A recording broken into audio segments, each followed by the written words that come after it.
Wednesday கொஞ்சம் cleaning work எல்லாமே இருந்துச்சு. அது எல்லாத்தையும் க்ளீன் பண்ணிவிட்டு பூஜை பாத்திரமும் க்ளீன் பண்ணி வச்சுட்டேன். தேர்ஸ்டே கொஞ்சம் ஃப்ரீயாக இருக்கலாம்னு சொல்லிட்டு.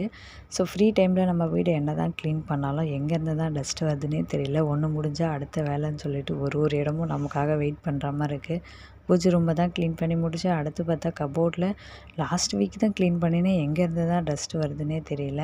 கொஞ்சம் பூண்டு வாங்கிட்டு வந்திருந்தேன். இந்த பூண்டெல்லாம் பார்த்திங்கன்னா சின்ன சின்னதாக இருக்கும். இதுவே வந்து 150 ஆகிடுச்சு 1 கேஜி. பட் இப்போ வந்து பார்த்திங்கன்னா 1 கிலோ 300 விற்கிதான். பூண்டு கொஞ்சம் ரேட் குறைஞ்ச மாதிரி இருந்துச்சு. அகைன் ரேட்டு அதிகமாகிடுச்சு. மந்த்லி கொஞ்சம் அமௌண்ட் எடுத்து சேவ் பண்ணலான்னு பார்த்தா அப்போ தான் எக்ஸ்ட்ரா செலவெல்லாம் நிறைய வரும். எங்கேருந்து தான் வருதுன்னே தெரியாது.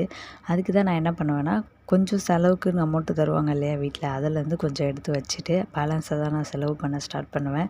என்னோடய சேலரியிலையுமே வர அமௌண்ட்டில் ஒரு பார்ட் ஆஃப் த அமௌண்ட் எடுத்து சேவ் பண்ணிவிட்டு பேலன்ஸை தான் என்ன பண்ணலான்றதே பிளான் பண்ணுறது. பட் எப்படி இருந்தாலும் கொஞ்சம் செலவு அதிகமாக தான் ஆகிடும். இருந்தாலும் நமக்கு சேவிங் முக்கியம் இல்லையா?